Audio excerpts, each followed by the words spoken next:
Boa, boa, rapaziada, quando surge, sejam bem-vindos aí a mais um vídeo aqui do canal. Se você ainda não é inscrito, passa aqui embaixo, já se inscreve no canal. Para você que já é inscrito, obrigado novamente por assistir. Esse vídeo aqui é fácil de fazer porque ainda está aberta a ficha do Arthur da nossa última transmissão ao vivo. Nessa transmissão a gente estava falando sobre o valor de mercado do Arthur e a gente estava discutindo a veracidade ou não da notícia do Leipzig. E para mim aquela não tinha nada de verdade. Por quê?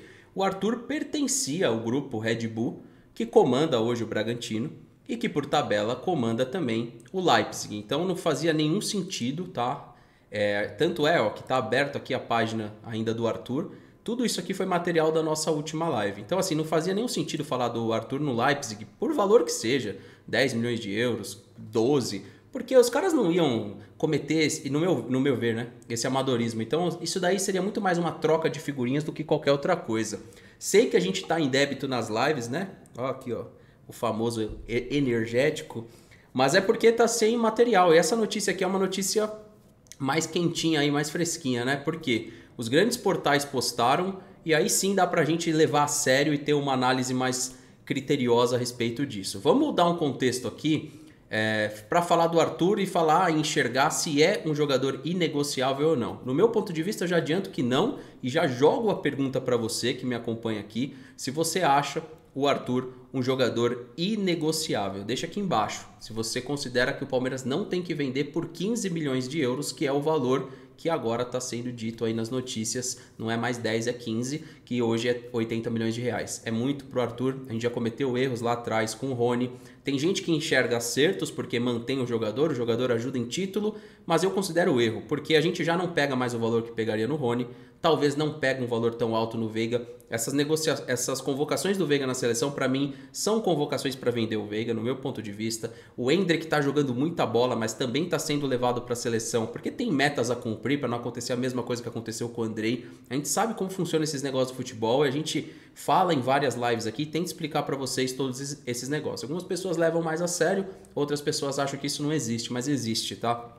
Futebol é negócio por si só, é 90, 80% marketing, o resto, no meu ponto de vista, é resultado desportivo. Falando do Arthurzinho, quando o Dudu chegou no Palmeiras em 2015, o Dudu veio para ser uma grande contratação de longo prazo. Eu não consigo enxergar no Arthur essa mesma condição, eu não consigo imaginar no Arthur a mesma condição que a gente tinha no Dudu. O Dudu chega aqui como uma grande contratação. O Arthur, dadas as proporções e pelo valor que foi pago nele, ele também chega aqui como uma grande contratação, mas eu não consigo enxergar esse plano de carreira que a gente teve para o Dudu no Arthur. Eu acho o Arthur um jogador mais comum. Ele chegou jogando muito bem na função dele. Depois da lesão do Dudu lá no jogo contra o Vasco da Gama, o Arthur ele foi passado a ser utilizado em algumas funções que não é a dele. Ele chegou atuando muito bem lá na meia direita, como um ponta direita, um meia que atua pela direita, e depois ele foi utilizado na esquerda, onde não rendeu, foi utilizado no ataque, onde não rendeu, e ele foi utilizado também como meia. Depois ele foi voltado para a posição dele e ele virou novamente um reserva, assim como o Flaco Lopes é. Pensando em tudo isso que aconteceu nesse curto espaço de tempo do Arthur, para o Palmeiras manter um fluxo de negócio saudável, essa proposta que chegou hoje, que gira em torno de 80 milhões de euros, eu acredito que seja inegociável, tá? Inegociável não, que não dá pra gente rejeitar, que ele não é um jogador inegociável. A gente não pode perder essa oportunidade, porque dentro da característica que a gente tem de comprar e vender, a gente já perdeu oportunidades lá no passado com o próprio Rony. O Palmeiras tem a ideia de manter o jogador para resultado desportivo, mas eu acho que em algum momento essa conta vai ser cobrada. Inclusive hoje, a gente na verdade tinha que ter tido esse bate-papo, mas esse assunto por si só, eu acho ele muito pequeno. Eu vou abrir aqui para vocês para uma live, mas cabe aqui para a gente refletir na postagem de um dos conselheiros, o Guilherme Romero.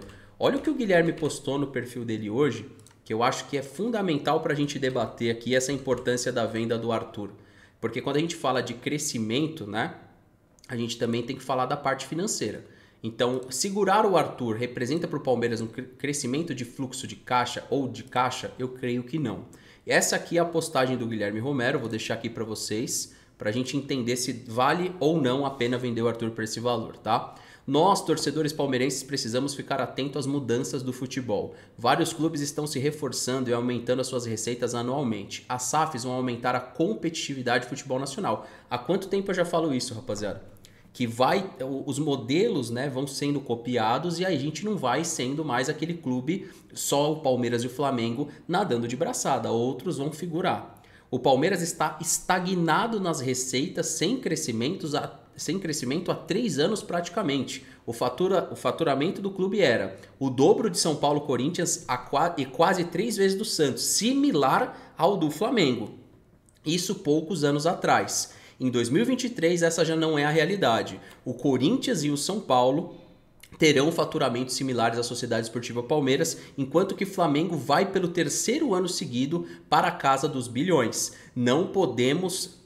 bilhão, na verdade, né? Não podemos ter a soberba que outros inimigos tiveram em outros momentos. Exemplo, o soberano, entre aspas, do São Paulo, que ficou 10 anos sem ganhar nada. Temos que nos atualizar e olhar os números com frieza e responsabilidade e sempre buscar o crescimento das receitas. Acorda palmeirense, esse é um corte que você encontra no Pó de Porco, é um corte que tem o Guilherme Romero como convidado do podcast e ele fala a respeito disso. Bom, eu costumo falar um negócio para vocês.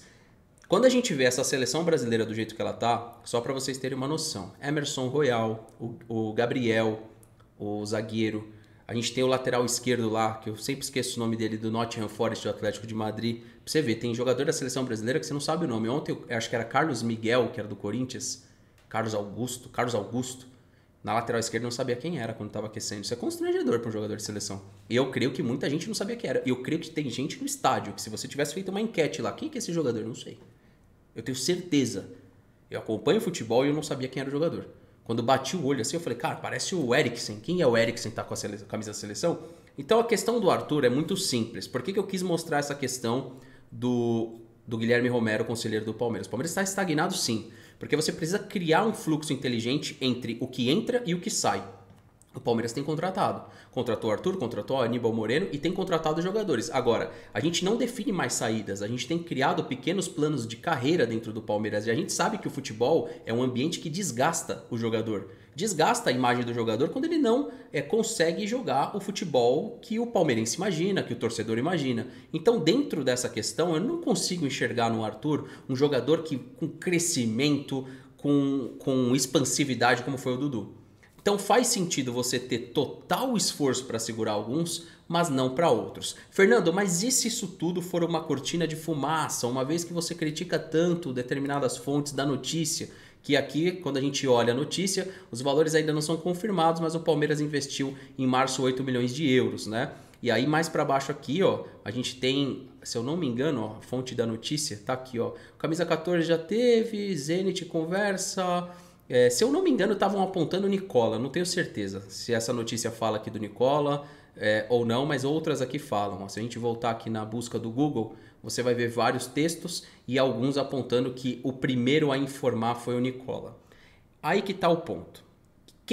Aí é o ponto estratégico aqui do vídeo e eu diria que principal. Para eu criticar o Palmeiras, eu tenho que ter certeza que essa proposta chegou. Se essa proposta chegou, não dá para recusar. No meu ver. É um jogador que legal, tá com curto espaço de tempo, mas é uma proposta que você comprou, ela é quase o dobro do que você gastou, portanto não tem sentido você rejeitar. Não tem nenhum sentido. Porque eu não consigo enxergar para o Arthur, com contrato até 2027, a expansividade de valores e principalmente o que ele pode render com a nossa camisa e crescimento como atleta. Lá fora pode ser que entregue melhor isso para ele. Não propriamente o Zenit, que é uma porta de entrada no futebol europeu, mas de repente do Zenit para um outro clube, para uma Lazio, para um futebol espanhol, talvez ele tenha um crescimento lá fora e para ele com 25 anos, eu acredito que para ele, para os agentes, essa proposta é uma proposta quase que irrecusável. Eu queria saber para você como torcedor, eu sei que aqui a gente tem a capacidade e a possibilidade de passar para você um lado mais racional. Sei que muitos só são movidos pelo lado passional. E me desculpe, nem o meu lado passional faz com que eu enxergue o Arthurzinho como um jogador inegociável dentro da Sociedade Esportiva Palmeiras. Eu queria saber a sua opinião, se você acredita nessa notícia, caso ela seja verídica, caso ela realmente seja algo concreto que o Zenit realmente queira o jogador. Eu acho, inclusive, que se isso acontecer desde a ponta da negociação, o Palmeiras já tinha certeza dessa venda, tá? É assim que tem acontecido, principalmente quando a gente vende para mercados como Ucrânia, Rússia. Esses são mercados que normalmente o agente já queria esse tipo de negócio para fazer essa venda. No meu ponto de vista, tá? Queria saber a sua opinião. Mantém Arthur, não mantém? A proposta é irrecusável ou não? Deixa aqui embaixo nos comentários, deixa seu like, se inscreve aqui no canal, ativando o sininho das notificações, você não perde vídeo nenhum. Isso ajuda no crescimento do canal. Tamo junto, rapaziada. Boa noite a todos, até a próxima e te encontro em live pra gente trocar uma ideia amanhã. Dois jogos importantíssimos, Flamengo e Red Bull e Botafogo e Fortaleza. 2 jogos que definem muito aí pro campeonato para as próximas 4 rodadas. Valeu!